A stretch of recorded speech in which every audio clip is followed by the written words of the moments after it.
Greetings, everyone. This is Kathy Schatz, your TA for OLP 4431 and OLP 5531, Workplace Leadership. Welcome to Last Week, This Week.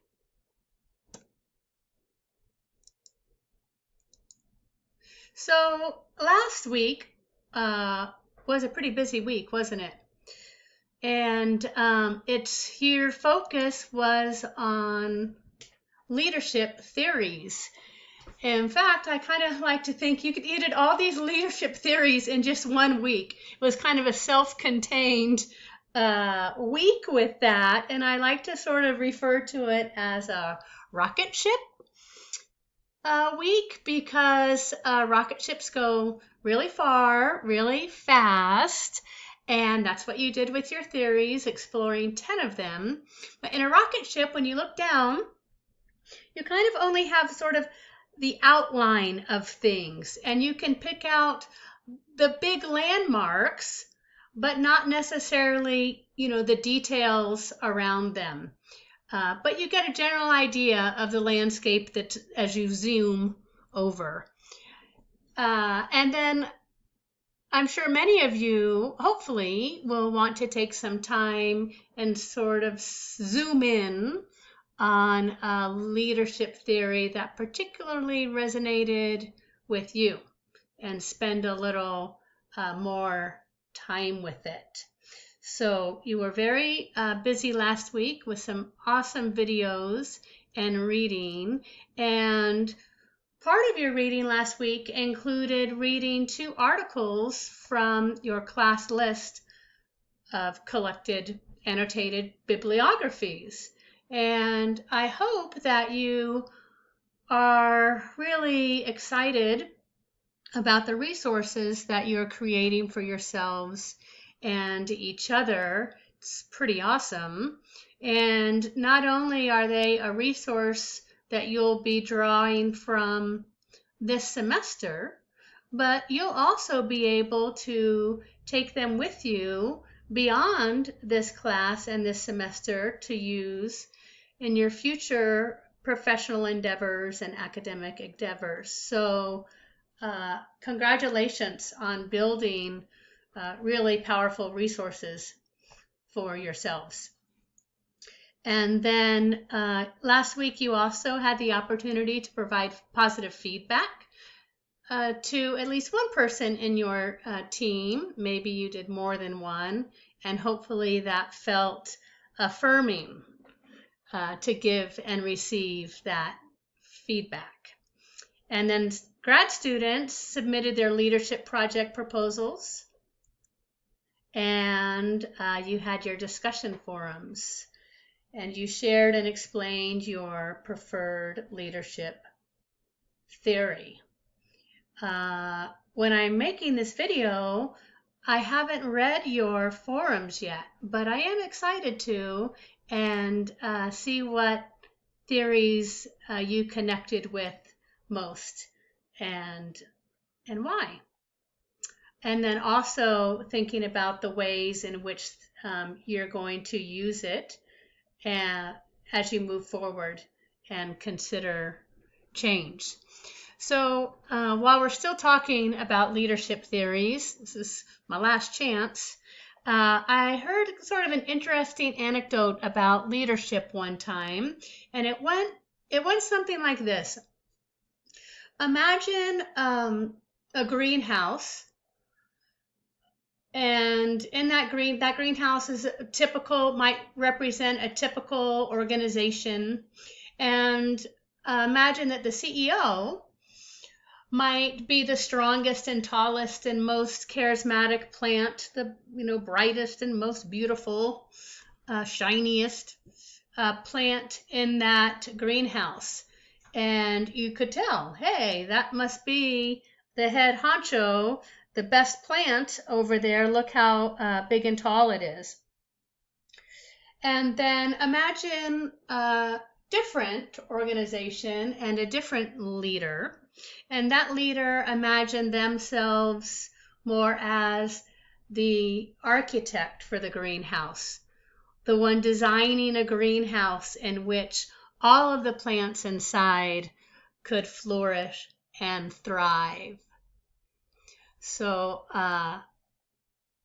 maybe keep that in your thoughts as you move forward in your leadership practices and observations. All right. One last thought. Last week, you began the week. I pulled this quote out of the video from Kurt Lewin. There's nothing so practical as a good theory. I'm wondering now, here you are at the end of that week, do you agree? What practical parts of last week's speedy exploration, the rocket ship view, on leadership theories will you keep and apply? Because here we go. We're jumping into a new section of our class, competency model. How exciting. We're moving into leading others. And to kick us off, we're going to focus on emotional intelligence this week. So some of you might have a perception of emotional intelligence as being a little fluffy and not very concrete. However, I believe that we're going to provide enough evidence this week that you will see the concrete science in emotional intelligence and how it connects to business and leadership. So you're going to be doing a lot of reading by Daniel Goleman, and he's an internationally known psychologist. He's written a dozen books on the topic and is really sort of the founder of the connection, that finding that connection between emotional intelligence and measurable business results. So we all know measurable business results are pretty concrete, and there's a lot of data involved with that. And so you can trust if EI connects with measurable business results, it's also a science-based practice. And I hope that you have gain a lot of insight through the readings this week and have some fun with it too. Excuse me. So the first thing you're going to do is watch a video on emotional intelligence that Dr. Robin does. And then you're going to be doing some reading of Daniel Goleman from the Harvard Business Review. And then there's an optional read on the EI model with competencies. And I highly recommend that you do take advantage of this reading and consider it a resource, because it's got some really great information in there, and it's going to help round out your understanding of EI in ways that are going to make it easy for you to apply as you move forward in workplace leadership. So the first assignment that you're going to complete this week is the Leadership Competency Model Self-Assessment worksheet. And I think, I thrive in gaining insight into myself and sort of the nooks and crannies where you don't always explore in your everyday conscious busy life. And so I think it's a real treat to use these kinds of assessment tools to gain insight so that we can be conscious of how and why we're interacting with others, how and why we regulate and perceive our emotions and the emotions of others. And it really has the potential to be a breakthrough in your understanding of yourself and others. Also, this week you're going to submit your annotated bibliography number 2.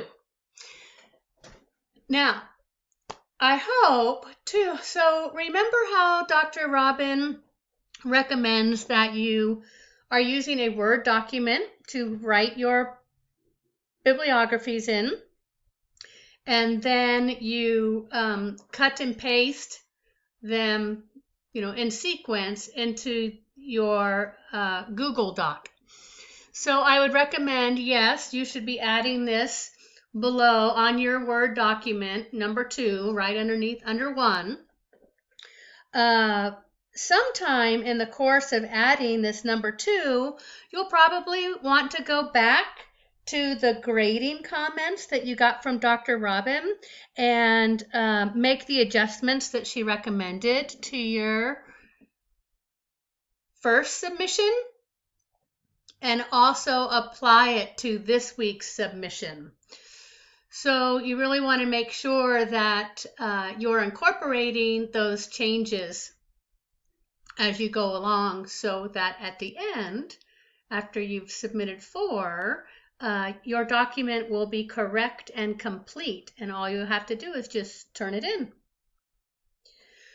One thing, I know that scholarly writing can be a little intimidating to some of you, and you haven't had a lot of experience with it. And when I was in your shoes, one of the things that I did for myself was I would write the citation how I thought it was supposed to be based on what I knew and understood in my writing. And then I would check it against OWLS or in my APA book and make sure that I got it right. Sometimes I was correct and sometimes I wasn't, but I had the resource right there to make the corrections and learn from it. And it might take a lot of time or seem like it's taking a lot of time on the front side, but it's going to pay off. And it's going to get easier and easier, and you'll gain confidence in your writing and in your citations if you are checking it along the way to confirm your understanding. So that's exciting. Looking forward to seeing lots of growth in this week's submission. You have an optional but strongly encouraged assignment to complete the personality profile. Do it. It's so great. It's going to give you really good insight into what makes you tick and your view, your perceptions of self and the world. And then you might even want to invite your family members to take it, or workmates, and then compare. You'll also have the opportunity to share your insights that you gained from this in the discussion option. So yeah, I strongly encourage it as well. It doesn't take long and it's priceless. And it's a tool that you can use for the rest of your life. And then graduate students are submitting their leadership project getting started document. Your forum discussions, you'll have a discussion with your team about your experience with the leadership competency model. I do want to talk more about forums, but just a heads up, in the framework, read about how next week's pacing is going to change. You're going to want to switch that up a little bit. Now, remember, on your forum discussions, you want to dive deep. You want to submerge yourself in the topic so you can see all the pretty little colorful fish and describe them. And you're all the way in, because if you're staying up on the surface, you can't really see everything that's down there. So I encourage you, really use the forums as an opportunity to deepen your learning. Dive deep. Okay, everyone, that's it for me. I hope you have a great week. Remember that you can email me anytime. Bye.